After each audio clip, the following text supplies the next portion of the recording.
straight up hot. And because of that, our ozone layer is heating up, and that's affecting our air quality. So first thing, we do have an air quality alert throughout a lot of the tri-state area, all 5 boroughs, Long Island, up into the Hudson Valley, and the majority of New Jersey, and that's until 11 p.m. So just how hot are we getting today? 88 is the expected high for New York. I mean, we could get up to 90, and either way, it's going to feel like 90. Places definitely going to see the 90s. Inland New Jersey, so Newark, we're expecting 91. We're expecting 92 for Trenton. It's a little cooler for Long Island down the shore, New Jersey, but still 85, 81. And it is going to be humid before we have a cool down this weekend. Bianca. All right, Liv, thanks so much. Feel like molten lava, honestly. This is our first really hot day of the year, getting into the 90s. I mean, we were warm yesterday, but now we're even a little bit warmer. So 6-degree difference for New York, 7 out on Long Island. That puts us at 83 already in the city. We're looking at 85 down the shore in New Jersey, 84 for Hartford, 81 for East Hampton. You know, that's a little warmer than they usually have this time of day. 84 for Poughkeepsie, and then we're already getting closer and closer to the 90s for Newark. Trenton's at 83, but both those places expected to cross into the 90s today. Wind speeds not too bad, a bit more breezy than we saw yesterday, but any breeze that we get today is going to feel nice, and it will help us out a bit with air quality so that air is not just stagnant, staying in place while we continue to pollute it in the city.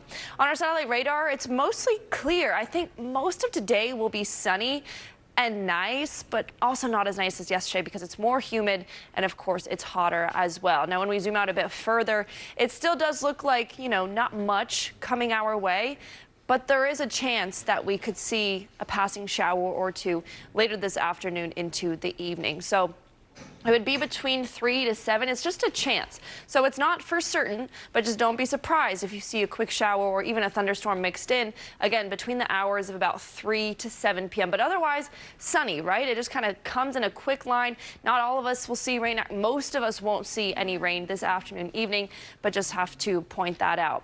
Then we'll go through Friday, kind of the same scenario. It gets a bit cooler. It'll still be warm, and it'll still be a little bit humid. And we'll start with a bit more cloud cover, but most of your day will be fine. We start to see an increased chance of a shower or thunderstorm kind of around the same time, between 3 to 7. But right now our futurecast is saying that it'll probably be later than that we start to see some showers. Unfortunately, that takes us into Saturday and also into Sunday. Bianca. All right, Liv, thank you. Take a walk, get something refreshing. Already 83 degrees in New York. It's hot around the Northeast, 84 in Boston, 85 for Philadelphia, nearing 90s for DC and Richmond. And as I've said earlier in the show, we are expecting the 90s throughout a lot of New Jersey. And for us, we might as well get to 90 because we have a high of about 88 expected. It's going to feel like 90. Pushing further into New York State, 77 for Albany. We have 80s throughout Pennsylvania. 78 for Chicago, 75 for Cleveland. So pretty humid today. We'll see dew point temperatures in the low to mid 60s. Tomorrow's a bit better though, so we get a little bit of relief. It'll probably be a bit more cloudy and a bit more cool though. So tomorrow might actually be a little more enjoyable to be outside. So we have a front that's moving through. That could give us a passing shower or two late afternoon, evening time. The chances aren't too high, but it still is there nonetheless. So again, we could see a quick shower or thunderstorm anywhere between 3 to 8 p.m. Then that kind of sets us in a pattern because Friday we see a similar situation. I think most of Friday will be pretty nice and dry, but we could see some showers as the day gets later. I'd really think maybe really late night Friday is when we see some rain. That takes us into Saturday morning. So most consistent widespread rainfall I think is going to be for your Saturday morning.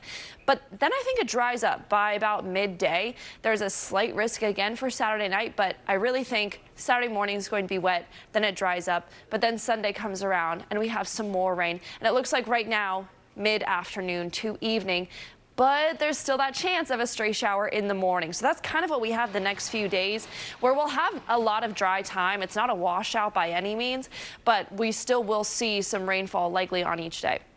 Whatever we see today is not going to be too much, not even 1/4 of an inch for most of us, and some in the tri-state you can see on our future rainfall not expected to see any. But New York, Long Island, Newark, it kind of goes in this line. So we could see rain, but it wouldn't be too much. And then, like I said, over the next few days, it's not 100% chance. It's not going to be widespread, but we will likely see some showers for our Friday, Saturday, and Sunday. Lows tonight in the 60s. Highs tomorrow a bit cooler. So there's 81 in New York. We're looking at mid to upper 70s or low 80s. We cool down pretty significantly for the weekend with highs just in the 70s. Some rain Saturday morning and then Sunday evening before we start next week. Also a little wet. Then we get back into the 80s by mid next week. Afternoon, you already know. It's the time of year again we can sit in the sun, sip a cocktail, but what exactly is the drink of the summer, Liv? I mean, you guys, I took this job so seriously. I just want you to know I tasted all the drinks. I made sure that we would get it right. I didn't want you guys to lift a finger. So take a look. You guys know me as someone who talks about the weather on Fox 5. But today I'm doing a little bit of investigative journalism. The weather's getting warmer, and I've been sent on the noble quest to try and find the drink of the summer. Is it an Aperol Spritz, a Hugo Spritz, maybe a Limoncello Spritz? We're going to find out. I do like Aperol spritzes, but we love Hugo spritzes. I'm into spritz. We all, like entertain the spritz. Most New Yorkers will agree. The drink of the summer is usually a spritz. It's refreshing and it's sweet. We have the usual Aperol spritzes and Campari spritzes, but restaurant managers like Sean Hunter, the general manager of Sojourn Social on the Upper East Side, continue to get more and more creative with the spritzes they add to their menu. Sojourn Social specifically has a lot of spritzes. What kind of inspires that? Why do you guys like a spritz so much? I think it's super drinkable. Spritzes are very user-friendly when it comes to your average drinker. The bubbly, I think, pairs well with any food ever, and people love it. But they're not just any spritzes. Sojourn Social is known for coming up with their own unique concoctions. They serve Zodiac spritzes based on the zodiac sign of the month, and most recently, a lorazepam lemonade, a tribute to the hit TV show White Lotus. It's like lemonade. This is dangerous. In the running for drink of the summer is a drink that's recently taken the internet by storm. A crisp glass of Sauvignon Blanc with frozen jalapeno slices. Of course, I had to try it for myself, but to keep the spritz vibe rolling, we added some Prosecco to top it off. You said that you learned it's best to keep the jalapeno frozen as long as possible. As well, yeah. Why do you think that is? To maintain freshness too, if they're room temperature, they're going to bring down the temperature of the spritz, right, of the Prosecco, and of the Sauvignon Blanc. Have you decided what you're naming it yet? I think we just renamed it the Spice Cube. Spice Cube, yes. This is allegedly the drink of the summer. It's like if you like the tahini rim on a drink. This is like having to without all the mess. Right. Without all the mess around the rim. And of course, keeping our health in mind the whole time. Hey, this is our salad of the day. We're getting our vegetables. We're getting our fruit through the wine. We're getting our grapes. So really, this is just like if you want to come home and make a quick salad. It's not for everyone. I can't tolerate the peppers. No.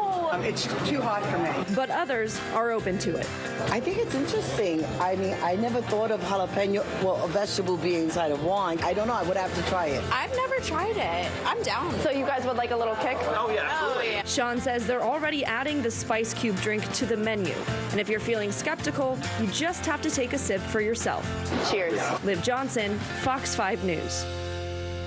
Investigative journalist at her best. At its finest. I love it. Finest, yeah. So for today's notes at noon, obviously, I got to get a taste of the viral phenomenon, the Sauvignon Blanc and the jalapeno slices. I love wine. I love spice. So, Liv, I know. You tried this here. Yes, I tried a lot of it. You did? By the way. So basically, tell us some of the details that you need to do in order to make this work. Well, it's not that complicated. That's the best part, okay? I don't like to do a lot, but we have our Savi B. Okay, I picked this up this morning, and I was feeling people were looking at me like it's a little too early to find a bottle of wine. Mind your business. However much, that's a little light. That's a heavy pour, but yeah, actually. As we said in my story, it's best to keep them frozen as long as possible. Basically, think about it as an ice cube, but it's like adding something instead of just melting and making your wine watered down. I have to tell you, I did put this in the freezer overnight. It is no longer frozen. Right, I know. We kind of, but you know. That's fine. So how many? I'm using my fingers. How many are we adding? You know, I added 3. Okay. And after this, I went a little crazy. While we were there trying out different spritzes, I was just like throwing jalapenos and everything. Like, let's see.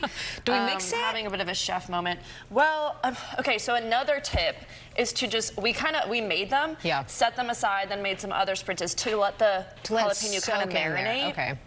But we also added Prosecco, and we did have regular ice cubes. Okay, I would say, so I've not tried this drink yet, but I would say why it would work is because Sauvignon Blanc gives you notes of like pepper, green, herbaceous. So I think this would be good. Wait, I don't taste any spice. Yeah, well, let it sit for. But didn't you even smell it? No, it definitely smells like jalapeno. And I love that. The smell's amazing. Put this in a candle, I'd buy it. The other tip is to drink it like, I don't know who would really drink out of a straw unless you made it a spritz, but if you drink it from the glass, like you'll get kind of more of the notes of the jalapeno. Just add the whole thing. Honestly, well, I wasn't tasting it, so I gotta make sure. Okay, come on, just mix it around. It's funny, a lot of people were really against this. They were like, how dare you mix those two? And I was like, this is beautiful. Tastes like a Mexican salad. I like exactly. This is our salad of the day. I Thank like you guys it. I so like much. it. Your Thank fruits, you. your veggies. We All got of you. it in one glass. All right. A certain sea creature on Long Island spared from being served up on a restaurant menu. Oof.